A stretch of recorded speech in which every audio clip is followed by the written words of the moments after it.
গ্রামের মানুষ কয়েকদিন ধরে খেয়াল করছে স্পাইডারম্যান যখন গাছের ডাল থেকে ডালে লাফায় তখন বাতাসের সাথে একটুখানি টকটক গন্ধ ভেসে আসে। সবাই ফিসফিস করে, এই রে স্পাইডারম্যান 3 মাস ধরে গোসলই করে নাই রে, স্যুট নোংরা হয়ে গিয়ে জালটাও আটকে গেছে। স্পাইডারম্যানের বউ শিলা চুপ থাকতে পারল না, সকালবেলা হাতে ঝাড়ু নিয়ে চিৎকার করে উঠল, এই স্পাইডারম্যান, তোর 3 মাসের ময়লা আজই পরিষ্কার হবে, চল নদীর পাড়ে, ওইখানে তোর বিচার হবে।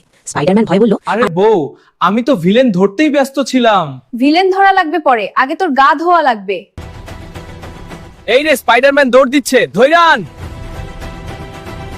শুনো শোনো, আজ স্পাইডারম্যানের গোসল বিচার হবে, যে 3 মাস ধরে গা ধোয় নাই।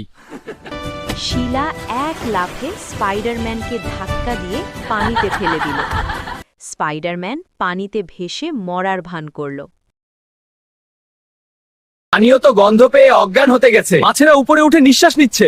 একদিন গোসল না করলে সুপার হিরো মিনতি ধরে বসে। আচ্ছা আচ্ছা, গা ধুই আর 3 মাস গোসল না করার শপথ ছাড়লাম। চাইলেই শপথ দিবি? শপথ আজ দেবে গ্রামের সামনে।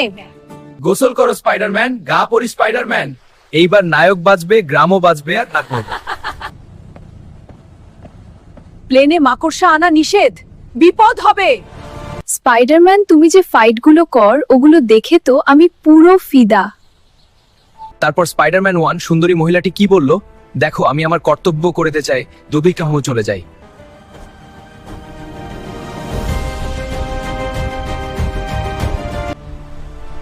আমি আকাশে উড়ে উড়ি, তোমরা আকাশে উঠতে চাইলে ব্যবহার করুন AI।